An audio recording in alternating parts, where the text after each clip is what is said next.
Iran যুক্তরাষ্ট্র সংঘাত আবারও ভয়াবহ মোড় নেয় কঠিন সংকটে পড়েছেন মার্কিন প্রেসিডেন্ট ডোনাল্ড ট্রাম্প। যুদ্ধ থামানোর প্রতিশ্রুতি দিলেও বাস্তবতা এখন ভিন্ন।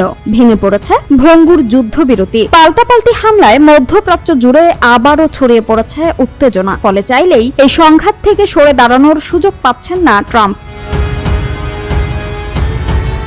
হরমুজ প্রণালীতে তেলবাহী জাহাজে হামলার জেরে যুক্তরাষ্ট্র ইরানের বিভিন্ন লক্ষ্যবস্তুতে হামলা চালায়। এর জবাবে বাহরাইন ও কুয়েতে মার্কিন সামরিক ঘাঁটিতে আঘাত হানে ইরান। এরপর ট্রাম্প অন্তর্বর্তী সমঝোতাকে কার্যত বাতিল ঘোষণা করে নতুন হামলার নির্দেশ দেন। বিশ্লেষকদের মতে এখন যুদ্ধ চালালেও ঝুঁকি, আবার পিছু হটলেও রাজনৈতিক মূল্য দিতে হবে। একই সঙ্গে দীর্ঘস্থায়ী সংঘাত বিশ্ববাজারে তেলের দাম ও মার্কিন অর্থনীতিতে নতুন চাপ তৈরি করতে পারে।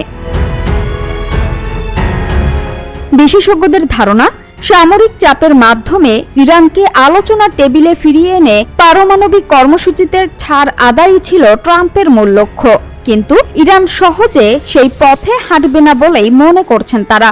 সাবেক মার্কিন মধ্যস্থতাকারী অ্যারন ডেভিড মিলারের ভাষায়, ট্রাম্প এখন এমন এক ফাঁদে আটকে গেছেন যেখান থেকে সামরিক বা কূটনৈতিক কোনো পথেই বড় সাফল্য অর্জন করা সহজ নয়। এরই মধ্যে নভেম্বরে কংগ্রেস নির্বাচন ঘিরে রাজনৈতিক চাপও বাড়ছে। আর যুদ্ধ দীর্ঘ হলে জনপ্রিয়তা ও অর্থনীতিতে তার নেতিবাচক প্রভাব আরও গভীর হতে পারে। বিশ্লেষকদের মতে আপাতত পূর্ণাঙ্গ যুদ্ধের আশঙ্কা কম হলেও মধ্যপ্রাচ্যে দীর্ঘদিন ধরে নিয়ন্ত্রিত অস্থিরতা চলতে পারে। শান্তি চুক্তির বদলে মাঝে মধ্যেই পাল্টাপাল্টি হামলা ও নতুন উত্তেজনা দেখা দেওয়ার আশঙ্কা রয়েছে। সব মিলিয়ে ইরান যুদ্ধ এখন ট্রাম্পের জন্য এমন এক জটিল সমীকরণে পরিণত হয়েছে যেখান থেকে রাতারাতি বের হওয়ার কোনো সহজ পথ নেই।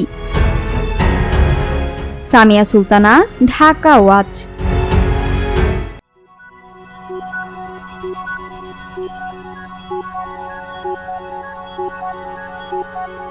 Thank you.